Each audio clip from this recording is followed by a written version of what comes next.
models to be formal, errors have to be normal. No, it ain't necessarily so. My data had values, real skill, relationships, non-linear too. But with spline approximation and box-cox transformation, my data are more normal than you. No, it ain't necessarily so. Your deviance has to be low. Try less parameters, less alphas, less betas, then apply Akaiki, although it sounds freaky, and less will be more, as you know. No, it ain't necessarily so. It ain't necessarily so that for models to be formal, errors have to be normal. No, it ain't necessarily so. No, it ain't necessarily. It ain't necessarily. It ain't necessarily. It ain't necessarily. Oh, it ain't necessarily. Oh, it ain't necessarily. Well, it ain't necessarily so.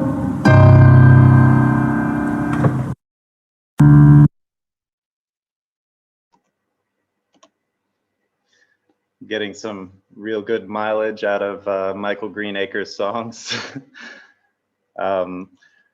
So that one was called It Ain't Necessarily So. I'm gonna leave the entire link to all of his stat songs over in the Facebook group on this feed.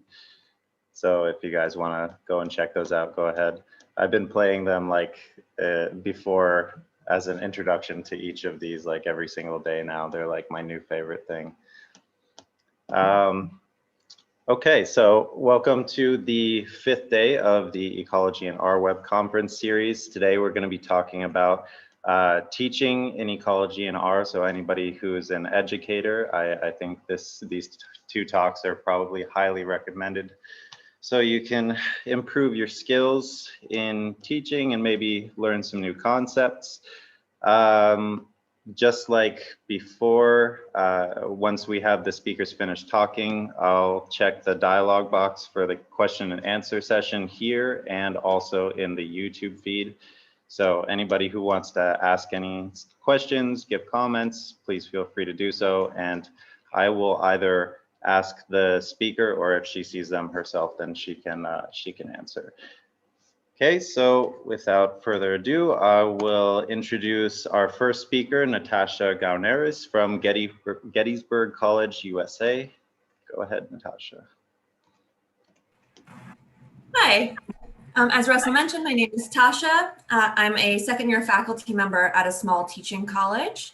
I use R in my own research too, and I'm very passionate about teaching R because I kind of learned ad hoc. And do think that it's being able to use R has given me a lot of opportunities that I would not have otherwise had.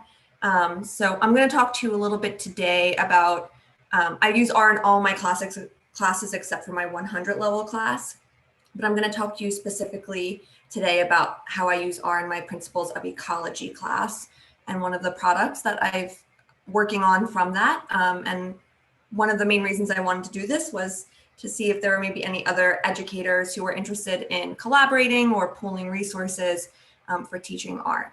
So I'm going to go ahead and share my screen.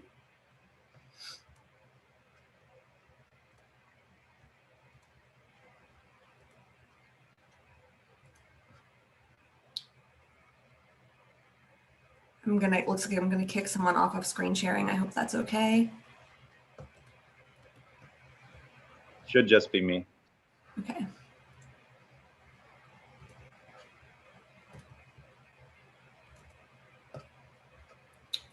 Okay, is everyone seeing a title slide? Yep, looks good. Great. Okay, so here's my email and my Twitter information, just in case you do want to get in touch about possibly collaborating. Or if you are like, oh, hey, those things you're doing would really reduced the barrier for me bringing R into my classroom. I'm always happy to share stuff. It takes a lot of time to make these things, so if they can get used more than once, that's great. Okay, so again, I'm going to talk to you briefly, very briefly, about what I've learned so far teaching R, and Jen might do some of that herself. Jen, definitely not an expert in that, but just what I've learned over the past 2 years teaching it in almost every class.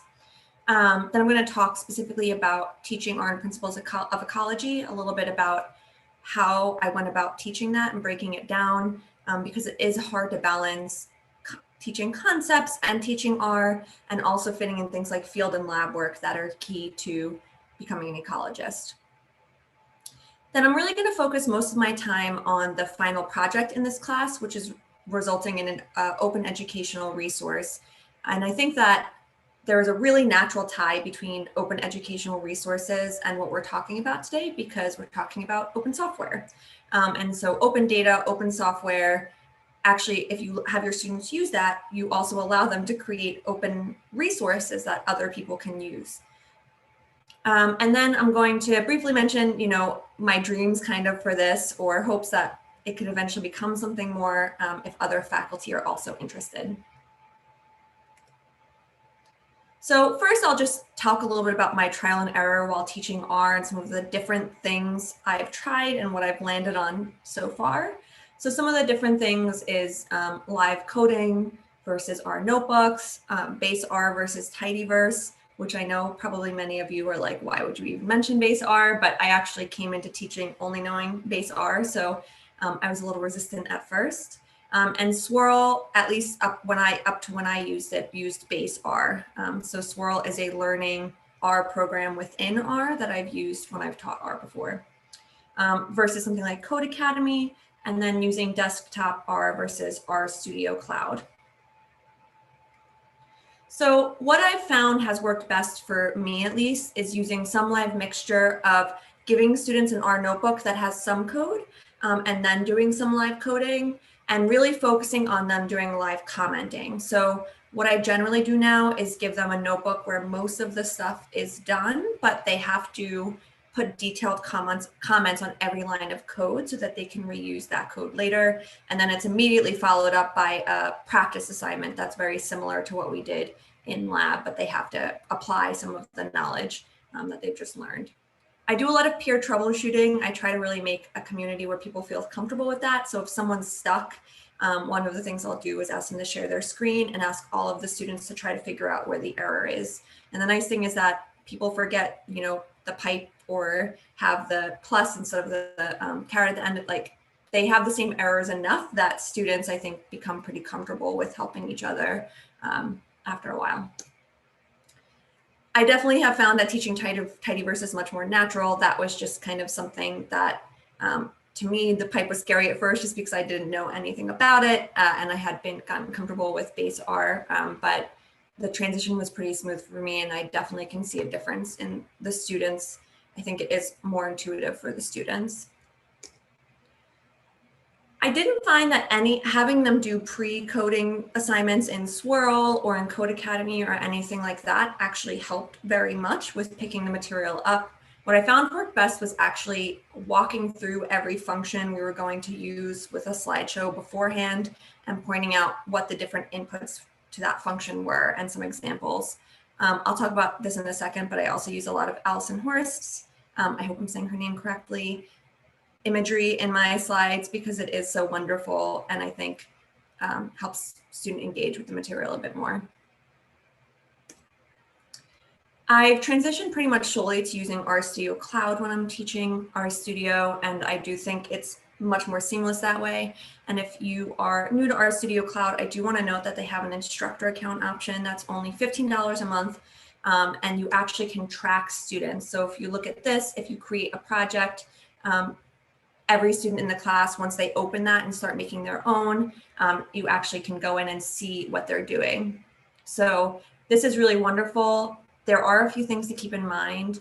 In the past, I've been using data sets that weren't that large, but I've been working with spatial data from the AirDAP server. If any of you have used that, that's oceanographic data. And that has led to RAM issues with RStudio Cloud. So definitely keep that in mind if you the RStudio Cloud has been crashing a lot this semester with the stuff I'm doing with students. The other thing is that the hours you get allotted for these assignments are project hours. So each student and every hour they use it, I think you get 160 project hours. But if you have 36 students and you're using it 3 hours a week, that will fill up very quickly. Just a few other things that I've learned that have worked really well is providing justification. So I talk a lot about how R has impacted my career and how often I use R and the opportunities it's given me. I do Skype a scientist sessions and I ask them, be genuine. If you do actually use R frequently in your research and students ask about skills, please do mention that. And they often, I think, look at other scientists as real scientists, not me, because I'm just a teacher, but I think it does mean a lot when they hear these real scientists that are very exciting to them talking about using R. The other thing is that there are some publications now showing, and I can share this if anyone's interested afterwards. There was one, I think, from 2020 showing how the increase in number of grad programs and jobs that require R, and also the number of papers in ecology that use R.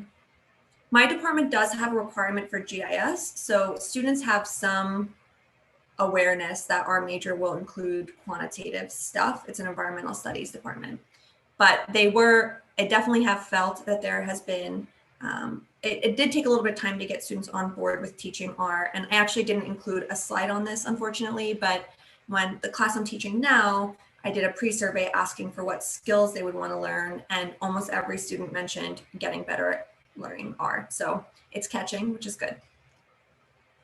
Provide ownership. So the project I'm going to talk a little bit about today, I think is great because when I'm teaching the students R, we're working with a data set that we had all collected together and we're all testing the same hypothesis. But when you give them their project that they have to find the data, they have to come up with a hypothesis, that kind of ownership, I think, really motivates them. And that's something that students have explicitly mentioned in their feedback on learning R. Acknowledge the learning curve. So I talk about Googling things with my students all the time and how much time it takes to learn R, and tell them I do not expect that you're going to leave this class an expert in R. I will be happy if you're slightly less afraid to open R in the future. I had two peer learning associates when I taught R in ecology, and that helped a lot because if a student was very stuck at a beginning stage, I could put them into a breakout room together, or in the classroom, the PLA could roam around and help students out. And often their office hours were spent a lot of time with helping students with R. Similarly, I have a Slack channel for my class, and I have an R troubleshooting channel on that for students to help each other, and then also to help ask for my help with R stuff, because often students get stuck in the same places. And the last thing I would encourage is making your own R cheat sheets. So of course, there are some amazing cheat sheets out there pre-made, but one of the things I've done for my classes is to make a cheat sheet that's specific to one of the things that a data set that they helped collect. So this cheat sheet is specific to a forest plot project. And so all of my examples are in the context of that project, which I do think helps them get a better understanding. And this is one of those resources that I'd be happy to share. Although, again, I think making it specific to your project and your class is great. And students have said they found that very helpful. These are just, again, some examples of some of the Alison Horst illustrations that I think are really wonderful. And these two are both kind of in that context of acknowledging that R is hard and a steep learning curve. I would definitely recommend checking her stuff out. It's really great. And she has a lot of, for the basic wrangling functions, she has illustrations for most of those. Okay, so now I'll focus a little bit on principles of ecology. So just to give you the context of who the student body is here, it's a small liberal arts college. This class is a core class. It's a requirement in the major. I'm in an interdisciplinary department. So there are just a couple natural scientists. We have someone from the humanities. We have someone who does policy. We have a social scientist. And so the students range very widely in how much quantitative and science background they have. We have both BS and BA majors. Almost all the students have no prior coding experience. In rare cases, we will have people who are double majoring in math or something and have some Python experience, but mostly no coding experience. And it's a total of 36 students in the class. So this is to give you an idea of how we covered R. We basically covered it over 4 lab periods, and then we had lab periods devoted to them working on that final project that I'll talk about in a minute. So we worked with data we had collected in the field while they were learning R as part of the Permanent Forest Plot Project of the Ecological Researchers Education Network. I would definitely recommend, if you are an ecology teacher and don't know about Ecological Researchers Education, it's incredible. And I think they have actually added a lot of modules due to COVID. The first week of teaching it, I taught our basics. So things like packages, loading data, what tidy format means, things like the classes of different data sets, and then talked a little bit about using the pipe to kind of streamline the workflow. During week 2, I focused on exploring and wrangling data and descriptive statistics. Each of these in an R notebook was maybe like 100 to 150 lines of code, but of course with the notebook you have some spaces there. Week 3 was basic statistics, ANOVA, t-test, linear models. And I found RStatics and Broom to be very helpful with integrating with Tidyverse to do that. And I feel ashamed teaching no Bayesian statistics in my classes, but a lot of these students are very uncomfortable with statistics. So I haven't found a good way to introduce some Bayesian statistics, but I would love to teach an upper level ecological statistics class. And the last week was on focusing on different types of ggplots. So I talked about when you would use different types of plots depending on your data set. And Data2Viz is a great website to show students for that as well. That has some code for R and Python, I believe. Okay, so what I really wanted to talk about today was the final project in the class, developing this open educational resource. And there were 5 parts to this project. It was it was worth a lot of their grade, about 25% of their grade, and it took, not quite 25%, that's the class I'm teaching now, but it took place over several weeks. But the 2 things that are actually going to be published as open educational resources are the 1-page case study, which I had them make in the same format as a normal textbook case study. But the special thing about this is that it's linked to an open data set and R notebook that they've developed. And I'm going to get into that a little bit more. For the case study, it was pretty short. They had to basically think a little bit about science communication because they were creating this for students who were people who were not an expert in the topic they studied. Of course, they read all the metadata, they wrote a full scientific paper, so they were the experts, but they were trying to distill this like almost in a scientific poster, but in the form of a case study. We had made a scientific poster and infographic earlier in the semester, so they were able to apply some of those skills. Taught them a little bit about making conceptual diagrams and finding open source images and how to cite those images. I wanted them to include some kind of food for thought or future research question, and then told them to keep in mind that anything that was in their case study needed to be, the person looking at that case study needed to be able to recreate that thing using their code. So all of the statistics, all of the figures needed to be, they could immediately recreate if they opened and ran their R notebook.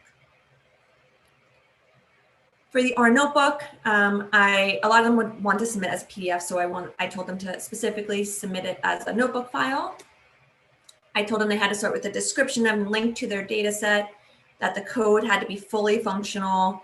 It had code and code blocks, not between them, title and descriptive text between sections, comments on every line. So I kept reminding them that the idea is you're handing this off to someone who's never done this. They can read the case study, get some general idea, and then dive right into your R notebook. And excludes any extra code that's not necessary to recreate their analyses. And again, that included code for every analysis in their paper, including their descriptive statistics. And they weren't allowed to do any exporting of figures and editing outside of R. I wanted everything to be done through R. So I will get back to that project, but I wanted to just take a quick breather as to why I think it's so important to use OER and so fun to involve students in it. And that's because if we're thinking about equity in STEM, this is one really small thing we can do to support that. So I know personally, I came from a very low income background and I had a lot of financial aid, but buying textbooks every semester was a huge struggle for me. So I'm committed to doing all OER in my classes. Gettysburg, a lot of students are pretty well off when they come here, but we do have a lot of students who are first gen or who are on Pell Grants. And one thing we've seen when we've surveyed students is that students who are first gen or who do have financial aid actually struggle more when textbooks are high cost. So they are more likely to try to borrow a book from a friend or just to struggle academically because of the high cost of textbooks. And this is not just true at Gettysburg, there's evidence from other places. So University of Georgia, they actually tracked when they changed from non-OER to OER in their classes and found that when they switched to OER, there was a difference in the drop or fail or withdraw, the DEF or withdraw, or the grades between Pell eligible and non-Pell eligible students. And I give students this justification when I talk about creating OER with them. I'm not going to spend too much time on this, and there's a lot longer list, but just to give you an idea, if there is somewhere we can post our slides after, I'm happy to post them. One of the things that you do need to do is to help students find open data sets and find open media to use. There are some great places to find open icons, and it's pretty easy to find Creative Commons licensed images on Google using their usage rights tool. And there's this very easy attribution style with these open source images called Tassel. So basically what we did was during the semester, they had several checkpoints. They handed their final materials into me and I gave them their feedback. Now, all of the groups had the option of stopping here. And we did do some peer editing to make sure the code ran for other students and all of that. Then the rest of this took place after the semester. So that is something to keep in mind, is this does take time after the semester with a few rounds of revisions and of getting things ready for the final product submission, which I'll show you in a minute here. Okay, so we're going to publish our resource. Our idea right now, at least one of the places, is to publish it on our open scholarly platform at Gettysburg, the Cupola. And just give you an idea at what this looks like right now. I'm still finalizing it, but eventually it will be kind of a textbook style, except each page will be, so there's a little bit of a preface here with some links. Each page will be one of these case studies. And again, the cool thing about this is completely created by the students. And if you click down here on these links, it will bring you to a Google Drive folder that has the R notebook and the data set that goes along with it. So all of these data sets are fully open in that they can be remixed and reused.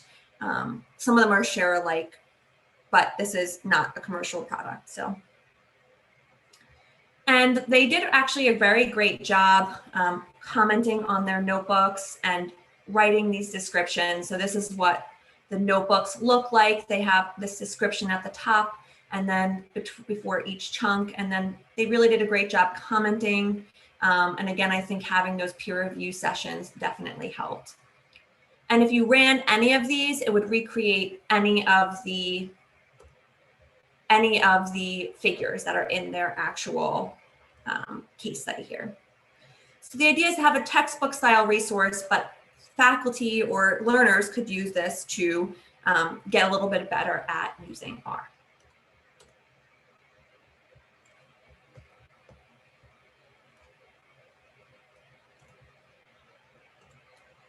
So what I hope to eventually do with this, I I have not used GitHub much myself, unfortunately. It's one of those things that I'm very embarrassed as an R user to not do more of. So I'm hoping that's something I'll do this summer. And I would like to integrate this and have their work hosted on GitHub instead of just a Google Drive folder.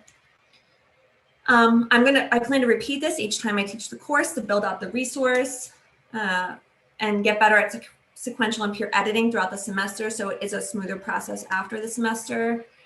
I think it would be really cool if anyone else who taught R in their ecology classes was interested in adopting this project and we could build the resource out together. I would love to eventually create an entire OER textbook that had these case studies integrated into it, but that's a lot of work and probably not something I should do pre-tenure.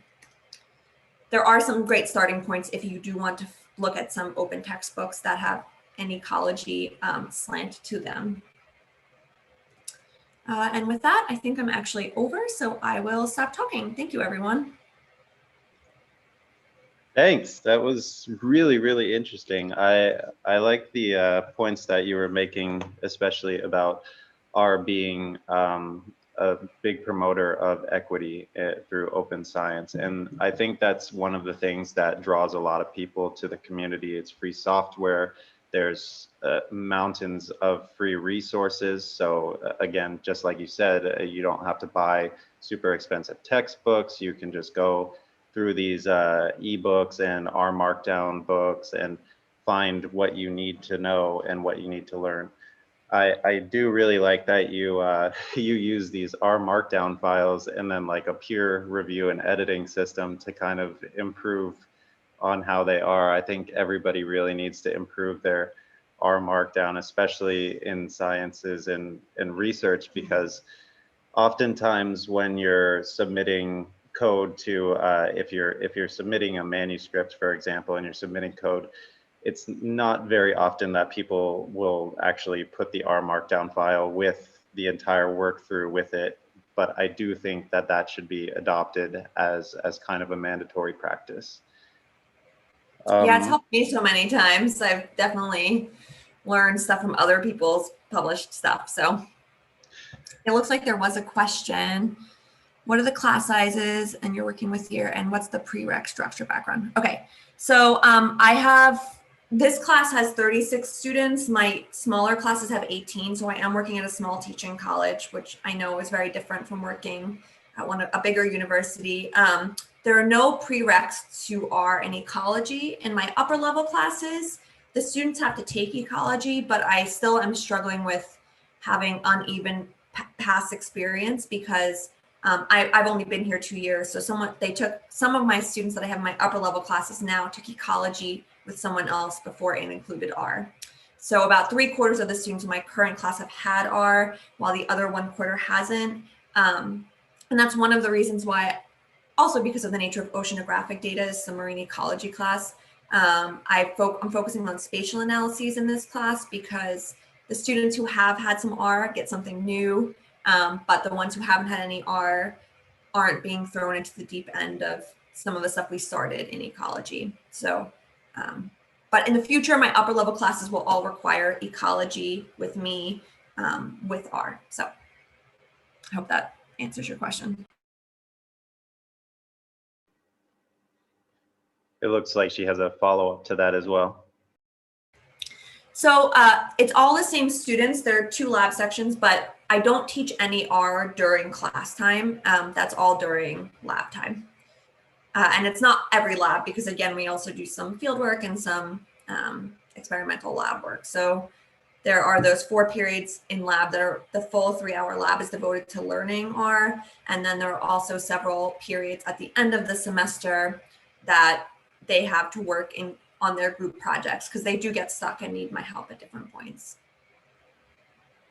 Okay, we have a question from Andrea Morales on YouTube who asks, she says, I wonder how much time you have per class and if you are using some video tutorials, and also how do you grade the projects?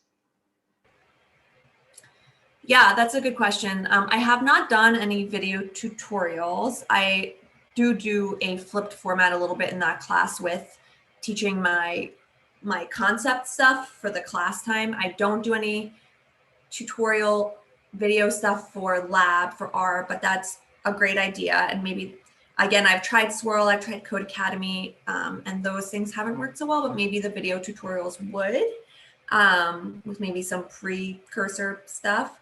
My class times are 1 hour and 15 minutes, and the lab is 3 hours. I actually have a question for you. So how many semesters rather have you taught this so far, this current curriculum? This is so I've taught R in 5 or 6 different classes now, but this isn't only I've only taught this class twice. And I did not do the OER thing. The first time I taught it was my first semester. So I was just trying to keep my head above water, and kind of just going off of something pretty close to what the previous faculty member had done. So I changed a lot. That I was still using base R when I taught at that time. And yeah, so it's the second time teaching this class specifically. I've taught it twice. Okay, the reason why I ask this is I usually do our workshops, and over time I've kind of adapted to the response of people coming into it, especially new R users. And what I've noticed is that a lot of the university R courses, they teach in base R, but not only in base R, but just like matrix math and like really complex functions or just boring statistics at first. So what I usually do is I'll just do a basic lesson on definitions like this is a vector, this is a character string, blah, blah, blah. And then just dive right into pulling species data from GBIF and then going right into map view, something interactive or ggplotly. So everybody's like, ooh, there's colorful stuff, wow. And that usually attracts people to R, in my own experience, a lot more than saying, okay, well, try to turn the upper triangle of this matrix into zeros. Have you had this experience? That's one of the reasons I try to use data that they collected too. And I do try to introduce, actually, I learned that someone else told me that use ggplot the first day you teach R, because people like seeing the pretty plots, and that's really exciting to them. So I have started doing that. I think that's really awesome advice. Cool. I'll give a little bit more time for questions just in case people need some time to think.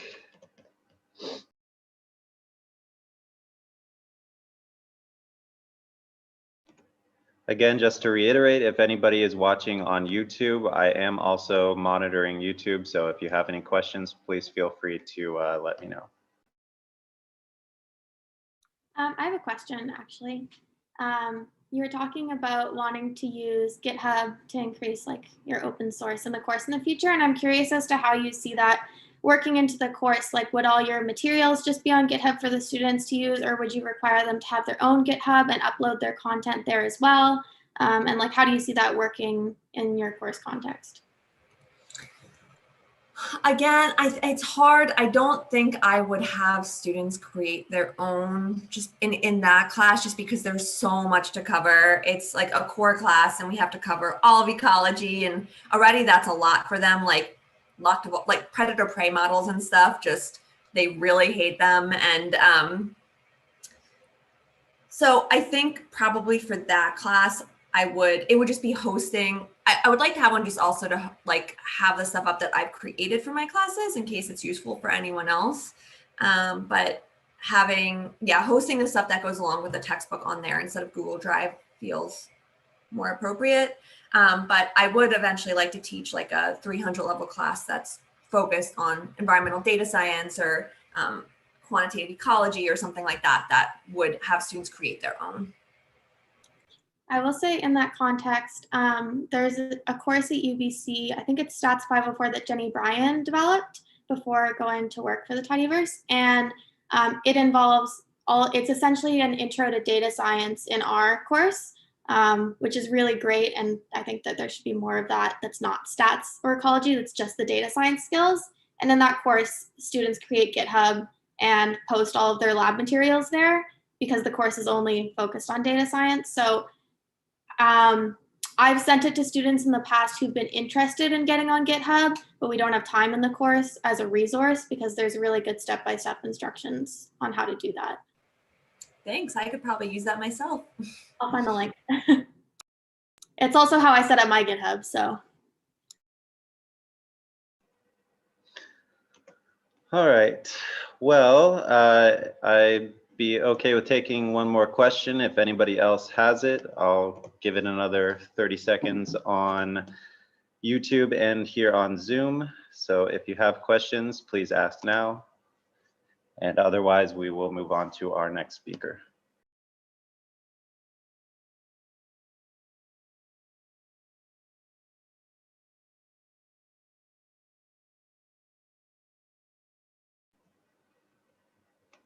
Okay. Well, it looks like that might be it for the questions. Thank you again for speaking, Natasha. That was super, super informative. I like a lot of the points that you made on teaching ecology in R in the classroom. I wish I could take your course.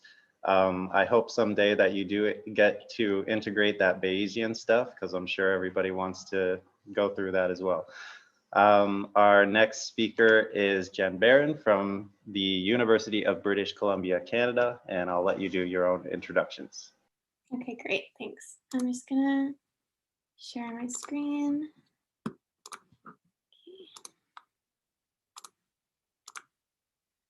Okay, can everybody see the screen okay? Yep, looks good.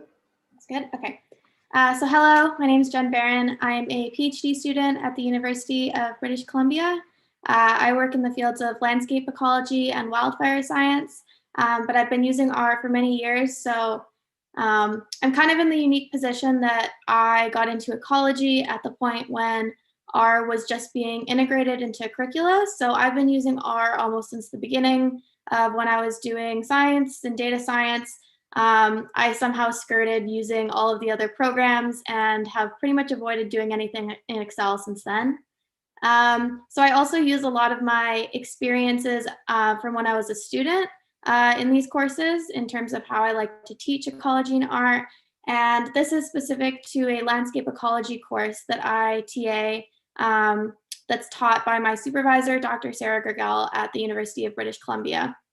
And so I'll be discussing my experiences with writing some landscape ecology labs in R and teaching this content virtually. So a bit of an overview, I'm going to go over a couple topics. First, I'm going to provide some background specific to teaching landscape ecology in R, which is a little bit different than teaching traditional ecology in that it's more recent and there's a lot of other tools out there that are also being used.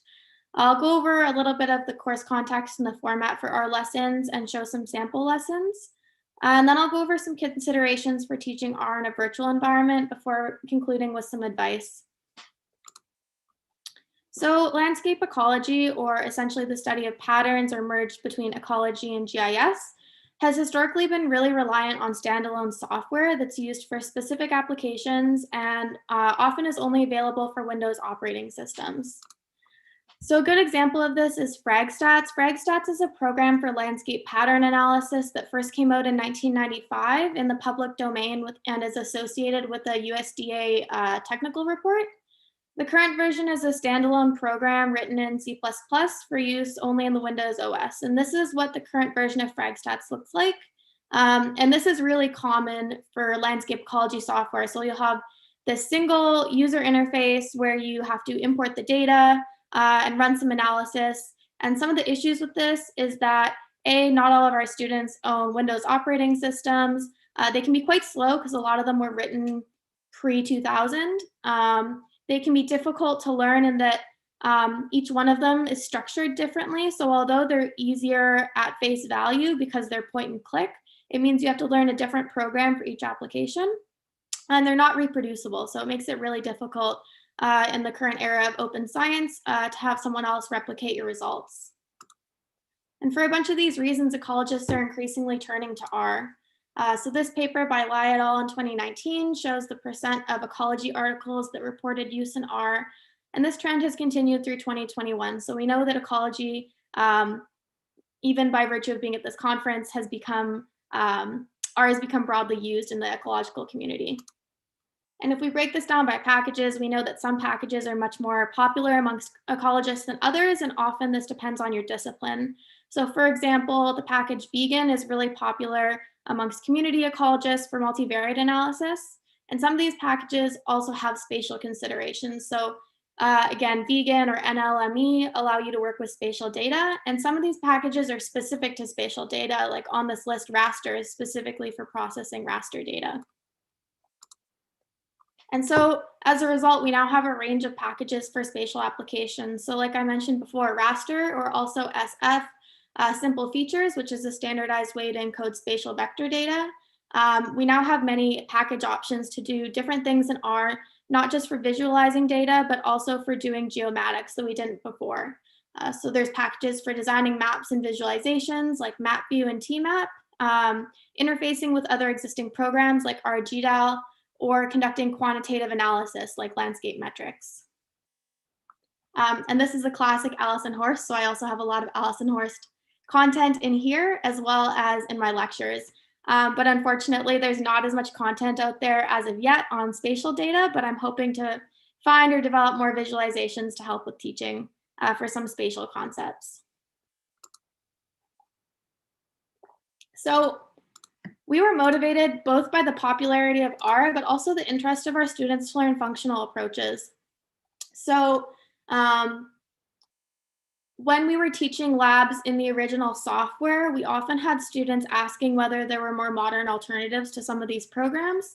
And although those alternatives were out there, there wasn't a lot of material developed yet to teach them.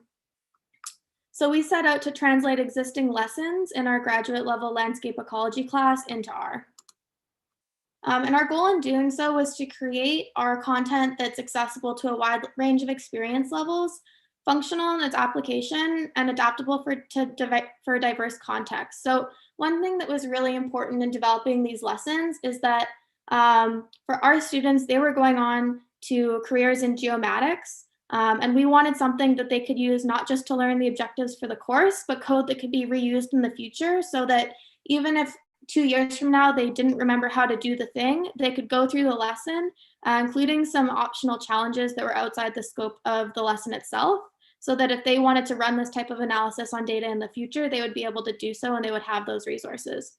And this is something that I really took away from my art education as well, as the most valuable classes were those that provided resources that I could continue to use for years to come.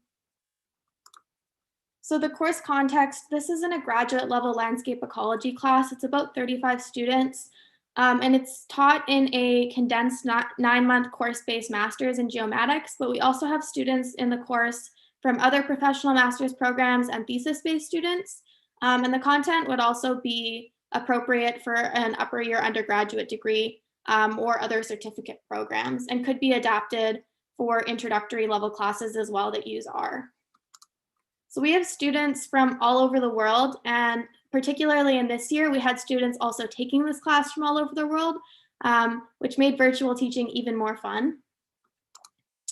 And we had a really wide range of R experience levels. So because a lot of the people in this program were coming back to school after having worked for a while, some of them had used R in geomatics positions or in other jobs in the past. Some had learned it in their undergraduate but hadn't touched it in years. Some people were coming straight from undergraduate degree or were using it for their research. And some people had never opened R at all. So we really had to create content that was going to be useful for people that had R expertise, but also accessible for people who hadn't used R in the past. And they do learn R, particularly in the geomatics program, through other course content, but this course is taught right at the beginning of their program, and it's a condensed course, so it's taught over about 2 months. And so we can't expect them to have high-level functionality in R after when we teach the first lab, which is 2 or 3 weeks into the course. And so we have to create content that they can also go back to once they have more of these skills in order to be able to do some of the additional exercises that are optional. So we translated existing landscape ecology lessons, and the reason we did this is because we wanted to continue to structure the course around the landscape ecology learning objectives primarily, which means that learning R was not an objective of this course, but it was an additional tool that students could learn in order to expand their tool set. So in many cases, the original software is really easy to learn how to use. And so we would give students the option to use the original software to do the lab in R or to do both. And regardless, the questions that they would answer and their interpretations would be the same. The difference would be the tool that they choose to use and how they decide to answer those questions. And this also provided an option for people who did not feel comfortable at all using R yet.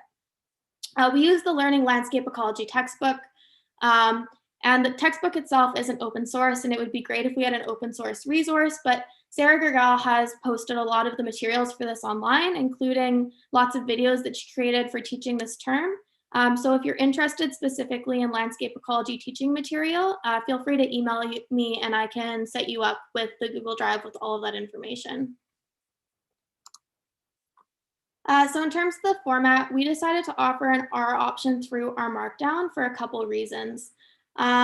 So one of the main reasons why we chose to teach through R Markdown is because it allowed us to embed the instructions into a knit HTML file, which meant that if someone couldn't run R at all, they were still able to do the exercise using sample data that was included and view the code and the outputs and interpret it. And it solved a lot of the other issues as well that we dealt with when using the original software, including that it was reproducible and that it could be output into one document containing the outputs to be submitted by the students to us for evaluation. So here's an example of what the HTML file would look like for one of our exercises. So on the left, we have a table of contents with drop-down menus. This would be viewed in a web browser, and you can see all the Markdown formatting here. So I've got different instructions, including content that students do outside of R, like measuring something on a piece of paper and inputting it into an Excel file and saving it as a CSV before reading it into R.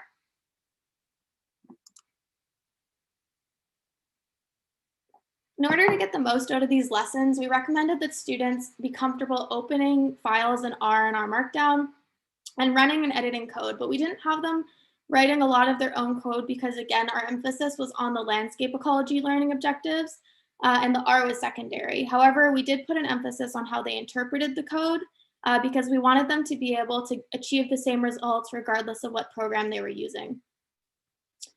We also provided challenge options or challenge questions outside of the required lab questions for people who had more experience with R and wanted to move past the initial examples. And we all wanted to always have an option to be able to complete the lab if your code wouldn't run. So in some cases, we would have people come to lab and they didn't have RStudio installed. And there's only so much that you can teach for R basics in a course that isn't designed to teach R. And so we needed to always have an option regardless of whether students were prepared for class or not in order to be able to complete the lab. Another important accessibility constraint of R is that it's an open source programming environment, so it's free cost to the user, which is different from a lot of geomatics programs. And the exercises we create require minimal processing power. So even when they're using spatial data, it can be run on most computers without issue. They're very small data sets. And so particularly in a virtual year where students are using personal computers and we don't have access to lab computers, this is a really important consideration. So here's an example of what one of our prompts might look like. So in this case, students would have to take this spatial data set and calculate some landscape metrics on it. And above this line of code would be an example using a different data set and different landscape metrics. And based on what they'd learned in class, they'd have to adapt it. So instead of writing code from scratch, we'd have them very similar to how they'd be doing if they were learning a new skill in R regardless, taking some existing code and modifying it. So now I'm going to illustrate 3 of our lessons that we used to show how we used this structure in order to teach the learning objectives.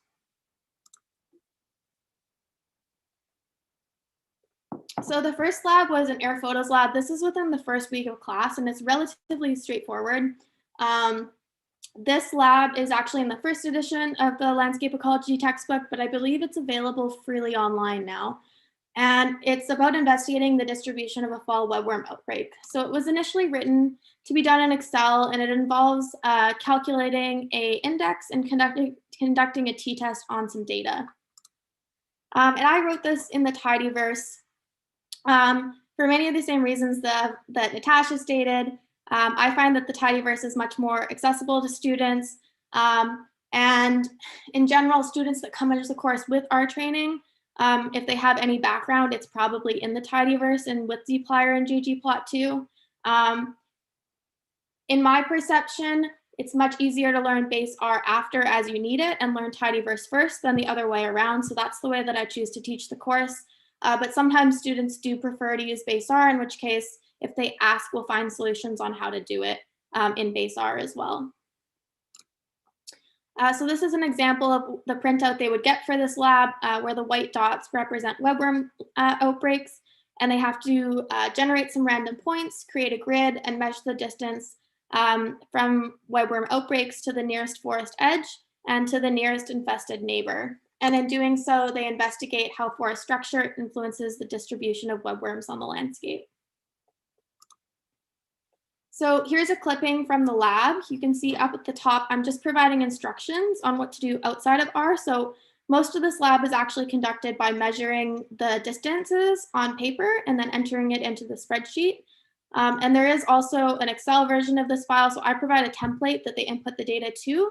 But there's also an option to just do the whole thing in Excel if the lab doesn't work for you. It's actually harder to do it in Excel. Because in R, I've already written out all the equations and calculated them for the students. They just have to input their data. However, for some people, Excel is still easier. And so, of course, we still provide that option. And then we have them conducting a t-test. And another important consideration here is that we don't emphasize the statistics here. So although it's anticipated that they have some kind of introductory statistics background to enter the program, that may have been years ago. And they are learning statistics through the program in separate courses. So we focus more on the outcomes as they relate to the course content than, for example, if I was teaching this in a statistics class, I would first go through the assumptions of the test and how we evaluate them, and a little bit of explanation about its structure before conducting a t-test. But in this context, we just conducted and asked them to interpret the results and help them to do so. Another thing that I do here is I create plots that will automatically update with the data and add separate categories if the students add them. So here, this plot is generated and it will be updated to reflect whatever their data shows. Another thing I really like about this structure or format is that I can break down equations for the students. So here I'm showing the equation for this index, and then I'm breaking it down into separate components and calculating it here. For some students, they haven't worked with math in many years. And so we want to make this kind of content accessible because it's really important for some of the subsequent learning objectives for the geomatics work that they do. All right, so in a separate lab, this one is on Markov models, and it's to explore a simple model of forest change. So this lab, the non-R version is in markov.exe, which is an executable file that runs a Markov model. Again, a historical landscape ecology tool that's used that's relatively simple to run, but not reproducible. And in the newest version of the textbook, there is an R version available that computationally is very good, but there's not very much commenting and there's almost no instruction on how to do it. And it's also all in base R, including with base R plots. So in the past, when we've used this, we've had students get confused, and although they understand the outputs, they don't understand how the code's working, what's happening. They just run the script, look at the plots, and answer the lab questions. And so we wanted to convert it using the tidyverse in order to make it more accessible to our students, and also create some plots that they could modify and help them understand the code a little bit better, so that if they wanted to use this type of model for their research in the future, they would have a more accessible resource.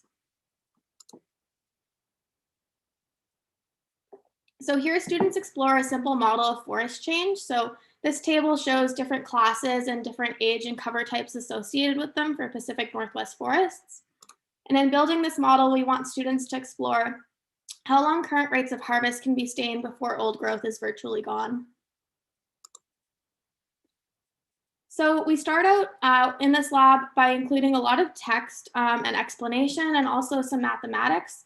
So Markov models are based on transition matrices, and so we have them calculate one right at the beginning.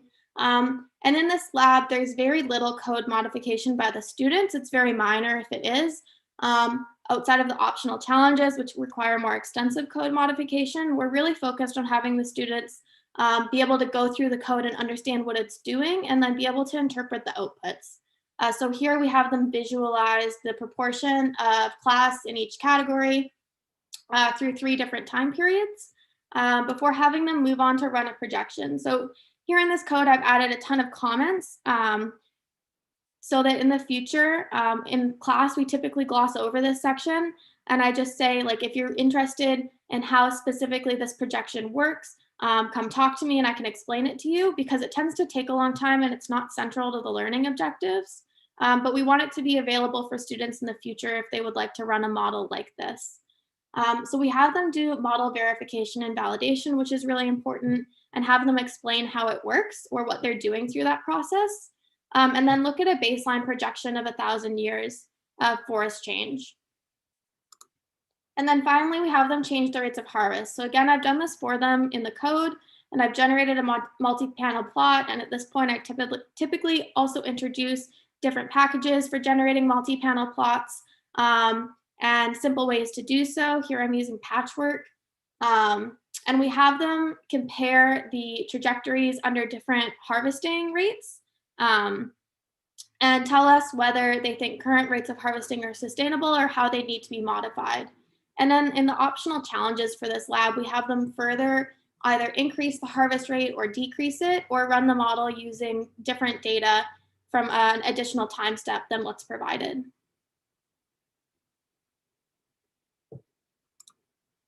Okay, last lab. So this is the one that I was most excited about because it uses a new package and it's really accessible.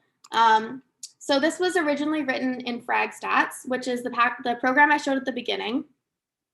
And I converted it into the landscape metrics package, and also which is supplemented by the landscape tools package, which essentially has taken the language of FragStats and what it does, which calculates landscape metrics like mean patch size, contagion, etc., on the landscape at patch, class, and landscape scales, and converts that all into an R package that's relatively easy to use. And I also introduced the raster package here for working with raster data. So here students describe and compare patterns created by wildfire. So we also introduce normalized burn ratio here, which is a remotely sensed index for burn severity. And we look at how low and high burn thresholds affect the data. So specifically, we have them compare spatial patterns of burn landscapes using a low versus high DNVR threshold and explore how this changes interpretations, and then also use the 4 versus 8 neighborhood rule, which is a rule that states how many patches adjacent to an existing patch are considered that patch's neighbor. So whether it's the 4 patches immediately sharing an edge or also the ones off the diagonal. So first, at the beginning of this lab, I introduced the raster package. And here I also take some time to introduce data formats specific to spatial data, because particularly when you're taking data that's been formatted for use in specific programs like FragStats and using it in R, you often have to check because, for example, what these categories mean may change, may be different for its assumptions in FragStats than it is in R. And so it's really important to show them how to check this information. Then we reproduce the plots in the textbook, which students tend to really like because they get excited that they can create something that they would have in an alternative program relatively easily. So this is only like 1 short line of code to run. And we also do it to check that the data has been read in properly. In this lab, I spend some time just introducing the landscape metrics package. So this tutorial is based on one created by Jacob Noasad and Maximilian Hesselbarth, who are authors on this package, in a workshop that was taught at IALI North America last year. And it essentially is a basic tutorial or vignette on the landscape metrics package. But in doing so, I also hope to introduce students to how to introduce yourself to a package so that if you want to use something new in the future, where to look for those resources, and how to get the basic workflow so that you could use it for your work. So here I'm having them just explore the different metrics that are available in this package and how you would calculate them. And then finally, in the lab, we have them select additional landscape metrics that they think would be informative on this landscape. And we provide a chunk of code and just ask them to enter the landscape metric that they think would be useful, and then rerun this plot, and it will add the landscape metric at the bottom. And then they can compare how the metrics differ between the low and high DNVR thresholds.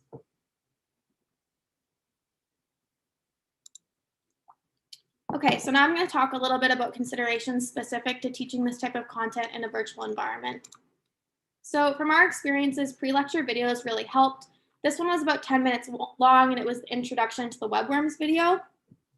So this was really useful, we found, particularly with some spatial applications in R. Some of the prerequisites can take a really long time to install on personal computers, and so it was important for students to know what they needed to have installed prior to the lab. In this case, they needed to print something out, so some students would have to either go pick up printouts that were available on campus or go to a store to have something printed. And then to give them an idea of approximately how long the lab was going to take, what was expected of them, etc. Particularly for this lab, it was really important because it was our first lab in R. And so we wanted students to be really comfortable with what kind of content they were going to be working in and to know what was expected of them. And then typically at the beginning of the lab, they would already have the asynchronous instructions that were provided in the Markdown file. And then I would do synchronous coding. So at the beginning of the lab, I would open up and show them what's available in the file they downloaded. So the R Markdown file, the knit HTML, any data that was included, and any additional instructions that I provided. And then I would scroll through the HTML file quickly and explain what each section does. And then I would have the students go off and work. But I would have them do it in breakout rooms synchronously, and then to be able to come back and discuss any issues that they were having as they went. And I found particularly for remote work that this was really helpful, because if students were doing the coding on their own outside of class time, then as soon as they ran into an issue or got stuck, they wouldn't have a way to resolve it and they wouldn't be able to complete the lab. And also a really important consideration is that teaching R online takes way longer than in person. So teaching R always seems to take a long time, but particularly virtually, we really had to adjust our expectations about what's realistic within a 2-hour lab session. And that's why we also created a lot of optional challenges, is that realistically, students only need to have a base level understanding of how to actually do most of these concepts, but they need to have a strong concept of the foundational principles behind them. And then they need to have a more advanced understanding only if they plan to apply these techniques. So we want to provide materials so that if they choose to go apply these techniques in the future, they have some resources available.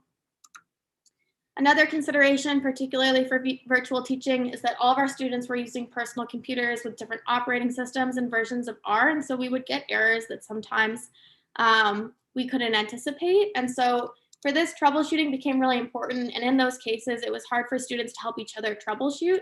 And so we would create breakout rooms specifically for troubleshooting these kinds of issues, and also offer follow-up office hours after the lab session for anyone that was still having issues running their code that couldn't be resolved in class or through peer-to-peer contact. And then to always have a contingency plan. So to have something as a backup in case someone can't complete the lab at all, their computer is not working, they can't get R to open, and they still need to submit something by the end of the lab session. And so we would either have a peer share their screen in a breakout room and work through the session together. We would have an option where they could complete the exercise with sample data that was already knit into an HTML and answer questions based on that output. And we would have the lab questions be based on interpretation. So as long as they could talk to a peer and interpret the data together, they would be able to complete the lab session and then be able to try it again at a later date with the resources. One of the big things we were trying to prevent in doing this is that we don't want anybody to be left behind. So this is right at the beginning of their program. It's a really overwhelming program, and that it's really busy with a lot of content. And they do eventually need to be comfortable with R by the end of it, but we don't want to set them up for failure. And it's much easier to have people be left behind in a virtual teaching environment. And so we wanted to make sure that everybody felt like there was an option that could get them to the place they needed to be for the course, and then also have resources they could use in the future. So a little bit of advice specifically based on our experiences was that for us, it was really important to build off existing content, both in the context of the course materials and the learning objectives we'd already established for the course, but also for lesson plans and tutorials specific to R that relate to the content. So for many packages, there's existing vignettes that can be adapted to course material, or other existing lessons or workflows. In many cases, I've pulled from my own analysis in order to teach, and then just gone further into depth explaining how the code works or giving simple examples. Another that seems really intuitive, but that we struggled with a little bit, is to be really clear about the learning objectives. So for us, the learning objectives were still very specific to the course content, which was landscape ecology. And so we wanted this to be clear to the students as well in terms of what we expect of them, what we expect them to be able to run in R, and what the objectives are for the specific course material. And we also wanted to be really clear about what was required content and what was optional, and what we recommended students do. So in this course, they write 3 small proposals for research projects that they then go on to use for their thesis project for their degree. And so each week they write, or each week they have a lab, and then they choose 3 labs to write their assignment on. And so for students that choose to say, write an example lab on the Markov lab, then we would tell them, maybe go try to do the optional challenges. It'll help you better understand how to run one of this on your own data set when you actually go to do this in the future. And so that's an example of when we would propose that the students try the optional challenges in order to help them with their own work. And finally, we wanted to put accessibility at the forefront. So the last thing we wanted to do is cause students, particularly those just starting out with R, to feel like they aren't cut out for it. And so we aim to make the content as accessible as possible while still providing challenges and functional resources so that everybody could benefit. So in doing so and in sharing our experiences, our aim is to increase the accessibility of R alongside the range of existing tools to create a next generation of landscape ecologists that are proficient both in historical software and in modern techniques, and to create applicable resources for these students to use throughout their careers. All right. That's all. Thanks for listening. I put my email and my Twitter on here if anyone has follow-up as well. Nice. Great talk. It sounds like a lot of people should be signing up for your landscape ecology class. I do agree that teaching R in a virtual environment is very, very much different than teaching in person, especially because everybody has different devices that they're working on. And sometimes you run into those ambiguous errors that it's like, this isn't on Stack Overflow or anything. What happened here? So we don't have questions yet, but I do have a personal question. So what was the most common issue that you ran into throughout your courses? Most common issue. I would say the biggest issue that we had is that we weren't clear on what level of proficiency students had in R at different stages of the course. So sometimes we would have people come to lab and try to run the lab by copying and pasting the code into R outside of RStudio. And in the future, we're hoping to mitigate that by just creating some resources that are introductory and fundamental that are optional.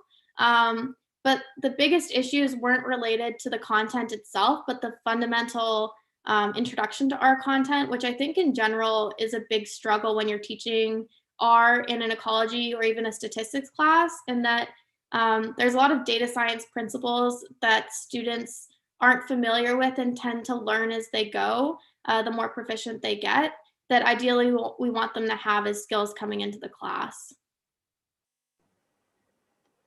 Yeah, I could definitely see that. And I think throughout my workshops and stuff, usually one of the bigger issues that I run into is also just like fundamentally starting to use the R environment. And if I leave out, oh yeah, you need R tools, then that turns into a big problem because everybody's getting errors and they're like, why is it saying 0 exit status? It's like, whoops, that's my fault, sorry. Okay, so, oh yeah, go ahead. I think because I'm a panelist, I don't think I can like submit questions. So I was just curious to know, when you gave students the choice of using R or the older program, what percentage of them gave up and went to the older program? I would say very few gave up. I think the ones that were really uncomfortable with R, we would typically, they have weekly quizzes. And so on the quiz, we would ask them, so we would get an idea of like how many people were going to be in each room. And if we needed multiple breakout rooms, which one do you want to do? And we'd be really clear that like, in order to benefit most from this lab, you need to be able to open up the code and like edit it a little bit and interpret it, but you don't need to write code from scratch. And so we wanted it to be accessible to people who had essentially taken any R instruction in the past. But because these students were going to learn R through other courses anyways, we didn't want to spend a ton of time getting people who had never used R before up to speed. And I would say at the beginning of the course, we had maybe like half of people wanting to use R. And at the end of the course, we had about 90% of them. And very few people would just give up because I think we designed the lab so that you could just finish it regardless. But I would say there were like a handful of students in every lab session that would just say like, it won't work, but I'm just going to finish it with someone else. Or like, I'm going to just answer it based on the sample data and I'm not going to make it run. And that was okay with us.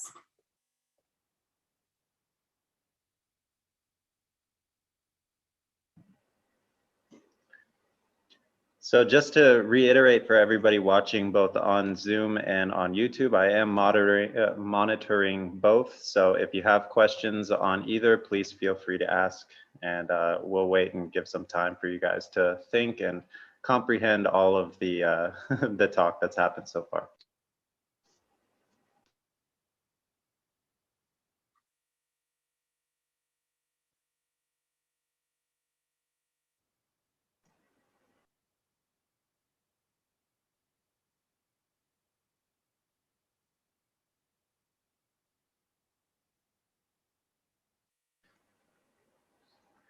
I guess another good question would be, what as an instructor was the most challenging thing in teaching this course?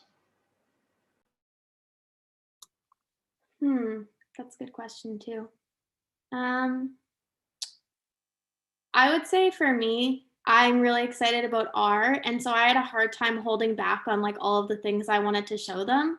And like all of the cool tools that are out there, because I had to be really realistic about the amount of time that was available and what the actual learning objectives are versus stuff that I thought that was really cool and useful, but was not actually part of the course. And that's kind of where I went with the optional questions and additional resources, and that I would just provide a lot of content. And if students wanted to use that for one of their mini proposals or ended up using it in their thesis project, then they were free to follow up with me and we could discuss it. And there was a lot of other options available for expanding on that. So yeah, not being able to teach them everything I wanted to teach them was definitely hard for me. I could see that in landscape ecology, especially where there's like so many available packages for not only the data science part of it, but for visualization. And it's like, oh, well, you should check this out too. Yeah, and I'll say also there's additional labs. So I did these 3 labs this year, which I wrote in the summer. But I'm teaching the course again next year or TAing it. So I'm hoping to write some additional content for extra things. For example, we do a citizen science lab that more revolves around like the citizen science content, but there's some data science aspects of it that could be done in R. There's one that would be more complicated, but it's on networks and it's normally done in CircuitScape that I think could be really cool. And again, in doing these, I don't want to replace the original tool, but I want to provide an option because I think that also as more R packages come out, people will start using them instead. And so it's important to be able to use the original tool and also the R version or Python or whatever else is available for whoever you work for in the future and what they might want you to do with it. Okay, we have a question here from Alfredo. He says, I couldn't be here for the beginning of the talk, so I don't know if you talked about this, but when you approach new R users, do you prefer teaching base R or do you immediately go with the tidyverse syntax? Sure, yeah, I'll answer and then maybe Natasha can answer too, because she talked a little bit about this as well. I personally prefer teaching tidyverse first because I find it more accessible and intuitive to the students. And I find that it works better if students need to know base R in the future to do tidyverse first, base R second, than the other way around. Typically, if you start with base R, students tend to get really intimidated. It's not as interesting to them and it's easier to scare people away. So even though some of our content is in base R, when we do have content in base R, we emphasize that it's not important that they be able to replicate the code from scratch, but just to have an idea of what it's doing and then to be able to come to us if they have questions on how to write it in the future. Yeah, I also, I taught base R the first time I taught it. And even the students who I taught in that ecology class who have now taken upper level classes with me, they don't seem to have had any issues switching to tidyverse after learning base R. So, but I think I find it more intuitive also, and like there's less room for error. Yeah, I had another question actually too, though, if I'm allowed. Yeah, of course. I'm not, spatial ecology is not my focus. I do some of that, but we do have a lot of students who are interested. So we teach, again, we have several GIS classes in my department that use ArcMap largely. And some other like Geoda and Grass, I think is another one that the faculty member who teaches GIS teaches. One thing that I'm still unclear about is like what percentage of jobs use R versus like ARC for spatial stuff now. To me, it seems like a lot of government, like industry and stuff tends to use ArcMap still, but academics use R. I don't know if you can speak to that so I can tell my students when they ask. Sure. Yeah, I would say geomatics is a little bit different than ecology in the sense that in ecology, R has essentially replaced like SPSS, Excel, SAS, etc. In geomatics, in this particular degree program, they learn like everything under the sun, but particularly like ArcGIS, QGIS, ENVI, GDAL, a couple others. And R is not going to replace those things. R is going to be a tool for specific applications. It's good for data visualization. It's good for some analysis. They also learn how to do a lot of things in Python. And so instead of it being like the main thing you use for geomatics, it tends to be something really important to have in your toolkit, like a new emerging thing to have in your toolkit. And so, yeah, if you go to a government job, they're probably not going to be like, you're going to make everything in R. But it's a particular skill that you might have over somebody else if you can do something in R, particularly if you already have R skills, because unlike those other programs, if you already have skills in R, that means you can teach yourself new things in R. So the more things that are out there, the more things you can learn, the more things that are developed.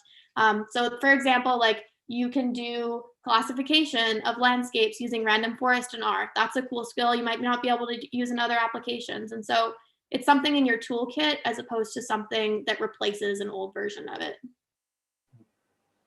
I think building on that point too, there's a big difference between research and going into like a government position, for example, because in research, they do prefer R just because of the reproducibility. So when you're submitting your manuscript and you're saying, oh yeah, well, this spatially explains blah, blah, blah, it's like, okay, well, send us your R code and your data so we can verify it ourselves.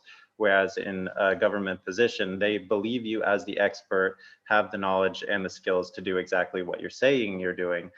And that would be one of the primary differences. I think another interesting point to make now is that ARC and QGIS both have R bridges now.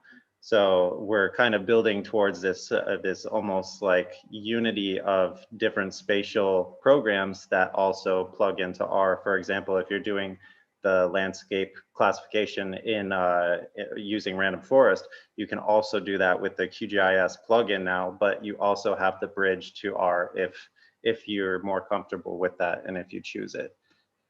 We have another, Jason says, most government industry focuses on ArcGIS, but free GIS software is more popular in NGOs. Oh, okay, that was more of a comment than a question. Yes, I agree. I also agree, yeah.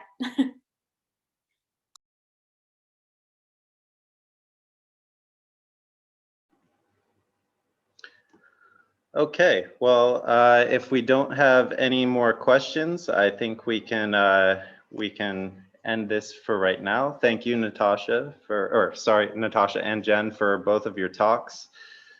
Both of them very, very informative. I hope some of the people that are educators watching right now can adopt some of these practices and maybe have some new ideas for teaching their courses, for troubleshooting issues with their students. I think in R, a lot of the time that you're spending is actually with like mitigating errors and debugging and figuring out what went wrong in your code rather than the actual analyses themselves. Once you get much better at it, like you've seen these errors thousands of times, of course, then it becomes a lot easier. But I think getting into that initial stage is really difficult for a lot of people. I definitely learned a lot, and I think in my workshops, I'm going to definitely incorporate some of the R Markdown ideas. And again, if anybody wants to collaborate with Natasha on building her resource book, please reach out to her and do that. So we have one final day of talks, and that will be starting, let me check. March 7th, 2021 at 10 a.m. CET, so that's not too long from now. And that will be going over a series of R packages. So everybody that wants to come and watch those talks, please pay attention to the Ecology and R page. I'll post links and you can watch it either on Zoom if you registered or YouTube if you didn't. Thanks again to both of the speakers for dedicating some of your time to giving some nice talks and presentations about teaching ecology and R, and thanks everybody for coming out to watch. Again, this will be recorded on YouTube and I'll be posting it to the page. So if you're sleeping right now, or if you just couldn't make it out because of work or whatever stuff that you have going on today, you can watch it later and we can continue the discussion on the page as well. All right, bye everybody.